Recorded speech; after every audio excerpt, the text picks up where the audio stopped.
एक गोष्ट अशी आहे की जर ते निर्दोष असतील तर कोर्टासमोर ते पुरावे सादर करू शकतील आणि त्यांना मग कस्टडीमध्ये जायला लागणार नाही. आणि जर ते खरोखर दोषी आढळले असतील आणि त्यांच्याविरुद्ध सबळ पुरावे असतील तर मात्र त्यांना कस्टडी दिली जाईल ही वस्तुस्थिती असते. आणि त्याच्यामध्ये आम्ही कधी अशी मागणी केलेली नाही की त्यांच्याविरुद्ध कारवाई करा. खरं तर त्यांच्या संबंधित जे त्यांचे चुलत भाऊ आहेत त्यांना वर्षापेक्षा जास्त काळामध्ये अटक झालेली आहे. परंतु संजयजींना सातत्याने मुदत देण्यात आलेली होती आणि ते सुद्धा मुदत मागत होते. ही वस्तुस्थिती आपल्याच मार्फत आमच्यापर्यंत पोहोचलेली आहे. परंतु 2 दिवसापूर्वी त्यांची जी एक क्लिप व्हायरल झाली त्याच्यामध्ये ते असं बोलताना आढळलेले होते की तुम्ही ईडीला दिलेला जबाब बदला, असं एका महिलेला सांगताना आढळलेले होते.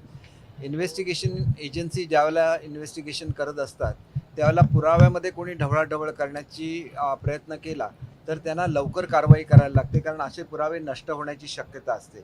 कदाचित ते सुद्धा कारण असू शकेल की तातडीने त्यांच्यावर कारवाई झालेली आहे. अशा वेळेला ज्यावेळेला एन्क्वायरी सुरू असतात त्यावेळेला पुरावे बदलण्याचा आपण प्रयत्न करता कामा नये. ती व्हायरल क्लिप त्यांची होती की नाही मला माहिती नाही, परंतु त्यांनी त्याचा इन्कारसुद्धा केलेला नाही की आपण हे बोललो म्हणून. आणि त्याच्यामुळे आज ज्या कारवाया झालेल्या आहेत त्या केवळ राजकीय व्यक्तींवर झालेल्या आहेत असं नाही, तर अनेक मोठे मोठे बिल्डर जे मुंबईतील असतील, जे पुण्यातील असतील, त्यांना या ज्या रिडेव्हलपमेंटच्या स्कीम आहेत याच्या संदर्भात अनेक लोक हे जेलमध्ये आहेत आणि ते कुठल्याही पॉलिटिकल पार्टीशी संबंधित नाहीत. शेवटी आपण एक गोष्ट लक्षात घेतली पाहिजे की रिडेव्हलपमेंट ही जी स्कीम काढली गेली ज्याच्यामध्ये झोपडपट्टीतली लोकं असतील किंवा चाळीतली लोकं असतील यांना स्वतःच्या हक्काची घरं मिळावे हे स्वप्न स्वर्गीय बाळासाहेबांचं होतं. आणि ते स्वप्न साकार होत असताना जर अशा प्रकारे तिथल्या लोकांना जर रस्त्यावर यायला लागत असेल, त्यांना जर त्यांच्या हक्काची घरं मिळत नसतील, तर अशा वेळेला ही जी कारवाई काही दिवसांमध्ये चालू आहे त्याच्या माध्यमातून अशा तऱ्हेच्या बिल्डरना कुठेतरी रोखण्याचं काम ह्या कारवायांमुळे होतं आहे. आणि पुढच्या काळामध्ये गरीब जनतेला गृहीत धरता येणार नाही, त्यांना त्यांच्या हक्काची घरं द्यायलाच लागतील. आणि मग असं विकून झालेला जो पैसा असतो हा पैसासुद्धा ज्यांच्याकडून लोन घेतल्या अशा बँकांना भरायला लागतं. एकदा तुम्ही प्रॉपर्टीज विकणार आणि मग त्याच्यामधून तयार झालेला पैसा हा जर तुम्ही दुसरीकडे ट्रान्सफर करणार असाल तर त्याबाबतसुद्धा शासन हे अतिशय पर्टिक्युलर आहे. आणि त्याच्यामुळे केवळ राजकीय व्यक्तींवर कारवाई झाली असे नाही, तर मोठमोठे बिल्डर्स महाराष्ट्रातले हे आज या आरोपांखाली जेलमध्ये आहेत. त्याच्यामुळे कोणावरही आकसापोटी कारवाई झाली असं म्हणता येणार नाही. जे कोणी निर्दोष असतील त्याने आपण निर्दोष असल्याचे पुरावे सादर करावे आणि त्याच्यातून बाहेर पडावं.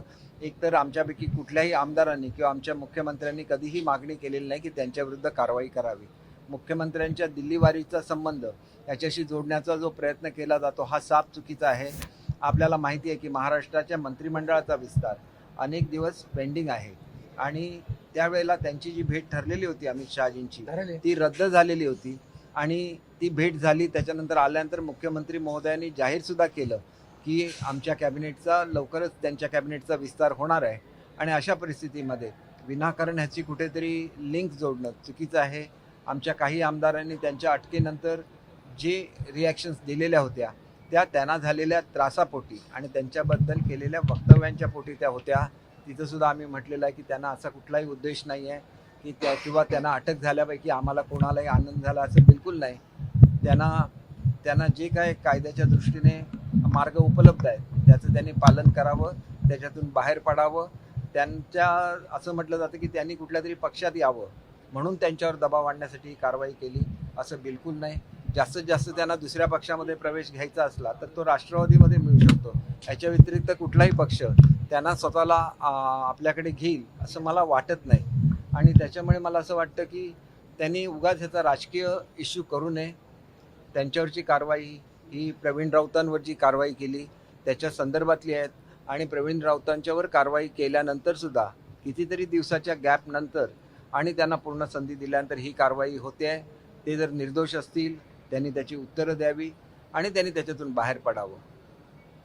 भाई जे पी नड्डा यांनी आज एक वक्तव्य केलं आहे, महाराष्ट्रात फक्त भाजप राहणार, शिवसेना संपणार आणि भाजपशी कुणीही मुकाबला करू शकत नाही असं त्यांनी वक्तव्य केलं. एक गोष्ट असं आहे की ते एक राष्ट्रीय पक्षाचे अध्यक्ष आहेत, त्यांनी बोललेल्या विधानावर विधान करणं हे योग्य नाही.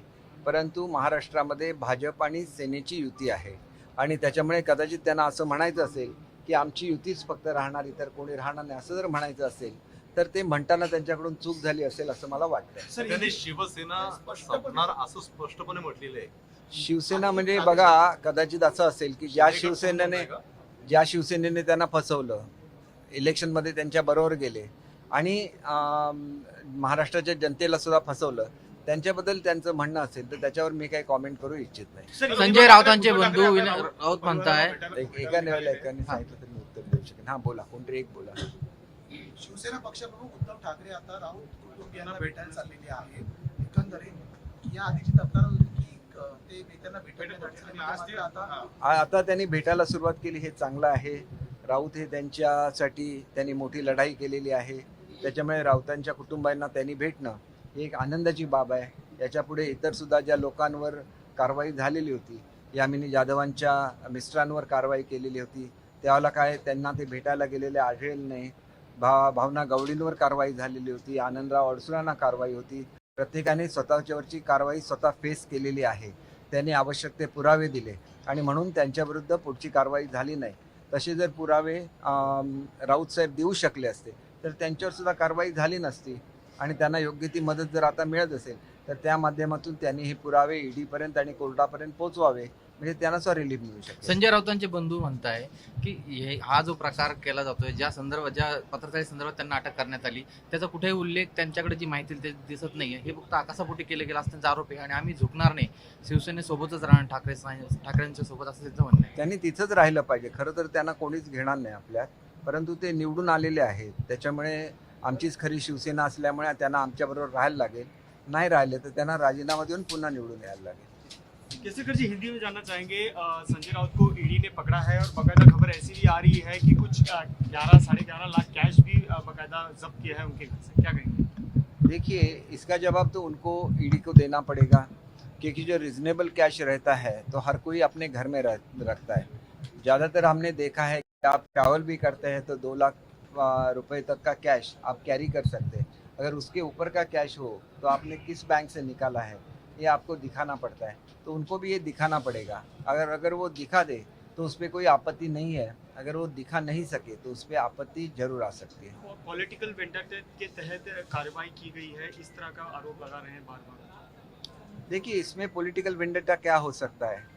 इनके जो चचेरे भाई है उनको पहले ही ईडी हिरासत में ले चुकी है और उसके बावजूद भी उन पर तुरंत एक्शन नहीं हुआ. इसका मतलब ये है कि ईडी ने प्राप्त उनको समय दिया है अपने बचाव करने के लिए, फिर भी अगर वो बचाव नहीं कर सके इसीलिए उन पे एक्शन होगी. उद्धव ठाकरे जी मिलने जा रहे हैं संजय राउत की फैमिली को, किस तरह से देखते हैं? उनको मिलना चाहिए. अब तक वो नहीं मिलने के लिए जा रहे थे. देखिए, यामिनी जाधव के हस्बैंड जो है उन पे कार्रवाई हुई थी, उस वक्त वो नहीं गए थे. अडसूल साहब पे कार्रवाई हुई थी, उस वक्त नहीं गए थे. भावना गवड़ी जी पे कार्रवाई हुई थी, उस वक्त वो नहीं गए थे. सब लोगों ने खुद उनके जो भी एविडेंसेस है वो ईडी के सामने उन्होंने लाए और सही उन्होंने जवाब दिए, इसलिए आज तक वो लोग बाहर है. लेकिन अगर ऐसे एविडेंसेस राउत जी के पास रहते तो आज भी उन पे कोई कार्रवाई नहीं होती, या तो वो जेल में नहीं जाते. और अभी भी जेल में नहीं गए हैं.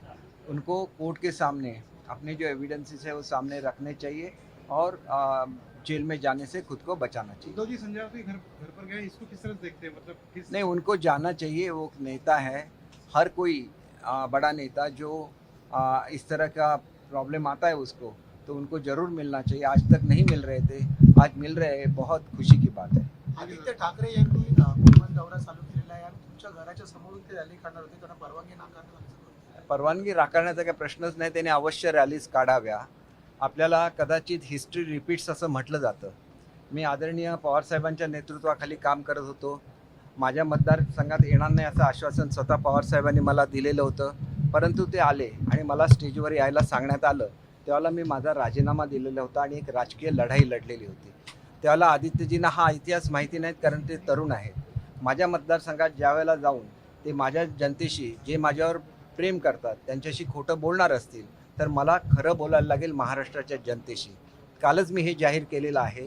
त्याच्यामुळे एक 2 दिवसात मी त्यांच्यासाठी काय केलं हे मी जाहीर करेन आणि ते केल्यानंतर महाराष्ट्राच्या जनतेला लक्षात येईल की जे काय आज बोललं जातं, जी आज खोटी सहानुभूती मिळवली जाते, हे संपूर्णपणे चुकीचं आहे.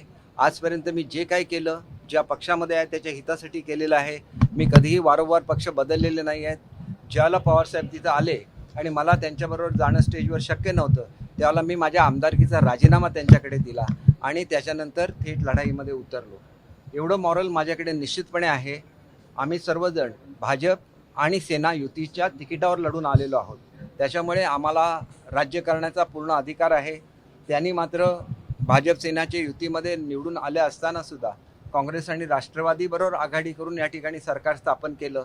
त्यावेळेला त्यांनी जनतेच्या समोर जायला पाहिजे होतं, आपले राजीनामे सादर करायला पाहिजे होते, नव्याने इलेक्शन्स लढवायला पाहिजे होतं आणि त्याच्यानंतर सरकार स्थापन करायला पाहिजे होतं. उगाच लोकांची खोटी सहानुभूती मिळवण्यासाठी अनेक गोष्टी दडवल्या जातात. आजपर्यंत सुद्धा मला जो आदर आहे ठाकरे कुटुंबियांच्याबद्दल, त्यामुळे मी बोललेलो नव्हतो. परंतु ठाकरे कुटुंबियांपैकीच एक माझ्या मतदारसंघामध्ये जाणार असेल आणि अशा तऱ्हेची भाषणं करणार असेल, ज्या तऱ्हेची भाषणं त्यांनी इतर आमदारांच्या मतदारसंघात जाऊन केली, तर मी त्यांच्या कुटुंबासाठी काय केलं हे सुद्धा मला सांगायला लागेल. कारण मी एक सिन्सिअर मनुष्य आहे. मला कोणी करायला सांगितलेलं नव्हतं, पण मी जिथं जातो त्याच्यावर प्रेम करतो. ज्यावेळेला राष्ट्रवादीतून बाहेर पडलो त्यावेळेला BJP राष्ट्रीय पक्ष होता, त्यांच्याकडे मी जाऊ शकलो असतो. परंतु मराठी माणसाच्या प्रेमापोटी बाळासाहेबांनी जी एक संघटना उभी केली, ज्याच्यामुळे मराठी माणसाचा स्वाभिमान जागृत झाला, त्यांनी मराठी माणसाच्या हाताला काम दिलं, हे सगळं बघून मी शिवसेनेत आलेलो आहे. आणि ती संघटना जर नष्ट होत असताना त्यांचे कुटुंबीय हे त्याच्याकडे दुर्लक्ष करीत असतील तर ते चुकीचं आहे. म्हणून मला असं वाटतं की त्यांनी येऊन एका तऱ्हेने माझं या संदर्भातले मार्ग मोकळे केलेले आहेत. लवकरच मी या संदर्भातली प्रेस कॉन्फरन्स घेईल आणि जी वस्तुस्थिती असेल ती महाराष्ट्राच्या जनतेसमोर आणि विशेषतः शिवसैनिकांच्या समोर आणेल.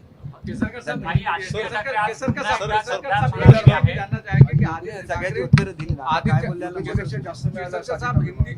आदित्य ठाकरे आपके कॉन्स्टिट्यूंसी तक जाएंगे और जिस तरीके से कोंकण का दौरा है निश्चित तौर पर वो आप लोगों पर निशाना साधेंगे. देखिए, ऐसे बोला जाता है कि हिस्ट्री रिपीट्स. मैं जब पवार साहब के साथ था तो मैं ये कहना चाहता हूँ कि उनसे मैं इतना प्यार करता था, इतना मेरा लगाव था कि मैं जब 40 साल का था उन्होंने मेरा नाम MP के पोस्ट के लिए बहुत उन्होंने जीत की थी. और हमारा जो राजापुर कॉन्स्टिट्यूंसी है उसका टिकट कांग्रेस ने सबसे लास्ट डिक्लेयर किया था. उतना वो मुझे चाहते थे. इसके बावजूद मेरे एज के 54 इयर्स तक मुझे टिकट नहीं दिया गया, आमदारकी का भी टिकट नहीं दिया गया. फिर भी मैं पवार साहब के साथ रहा. उन्होंने जब मुझे टिकट दिया तो 2 बार जहाँ पे NCP हार चुकी थी वो सीट मैंने जितवाई, उनके साथ रहा. लेकिन मेरा संघर्ष कोंकण के शांतता के लिए था और मेरे संघर्ष के बारे में पवार साहब पूरी तरह जानते थे. जब नारायण राणे के लड़के खड़े हुए थे लोकसभा के लिए तो मैं खुद आके पवार साहब को मिला था. उन्होंने मुझे एश्योर किया था कि वो मेरे कॉन्स्टिट्यूंसी में नहीं आएंगे, सिंधुदुर्ग में दूसरी जगह पे वो मीटिंग ले लेंगे. उसके बावजूद भी उन्हें आना पड़ा क्योंकि उनको प्रेशराइज किया गया. लेकिन मेरे लिए बहुत ऐसी चीज़ थी कि मेरे नेता आ रहे हैं और मैं उनके साथ उनके स्टेज पे नहीं जा सकता हूं. तो उस समय मैंने अपने MLA का रेजिग्नेशन उनको दे दिया और बाद में मैंने खुले आम प्रचार किया. और नारायण राणे साहब के जो लड़के थे वो इलेक्शन में हार गए, आगे चल के राणे साहब भी इलेक्शन में हार गए. तो ये लड़ा जो था वो बाला साहब की इच्छा थी कि ये लड़ा हो जाए, लेकिन ये लड़ा नहीं होता. मैं घर पे ही बैठे रहता अगर पवार साहब मेरे कॉन्स्टिट्यूंसी में नहीं आते. आज आदित्य साहब के लिए या तो ठाकरे फैमिली के लिए भी मैं उतना ही प्यार करता हूँ और उनके लिए मैंने जो जो किया वो आज तक मैंने मेरे मन में रखा था. अगर आदित्य जी आते हैं और मेरे लिए बुरे लफ्ज़ वो यूज़ करते हैं मेरे कॉन्स्टिट्यूंसी में, जहाँ कोई भी आदमी आज तक तीसरी बार जीत के नहीं आया. ये भी महाराष्ट्र का रिकॉर्ड है कि जो भी महाराष्ट्र में होम डिपार्टमेंट का मिनिस्टर ऑफ स्टेट बनता है उसे नेक्स्ट इलेक्शन में हार ही मिलती है. ये पूरा महाराष्ट्र का रिकॉर्ड है. इसके बावजूद में मैं जीत के आया क्योंकि मेरे कॉन्स्टिट्यूंसी के लोग मुझे बहुत चाहते हैं. अगर उनके सामने जाके उनके भावनाओं को अगर आप ठेस पहुंचाएंगे तो मेरे मन में भी जो है मैंने आपके लिए जो किया है वो मैं महाराष्ट्र के सामने खुला कर दूंगा और शिवसैनिकों के सामने खुला कर दूंगा, ताकि शिवसैनिकों को भी पता चले कि जो साजिश हो रही थी शिवसेना को ख़त्म करने की, वो साजिश के खिलाफ मैंने खुद काम किया है. और उसके प्रूफ्स में उसके जो भी हकीकत है वो मैं आपके थ्रू जनता के सामने लाऊंगा। और इसके लिए मैं उनका शुक्रिया अदा करता हूं कि वो मेरे कॉन्स्टिट्यूंसी में गए और उन्होंने मुझे ही अपॉर्चुनिटी दी है। एबीपी माझा, उघडा डोळे बघा नीट।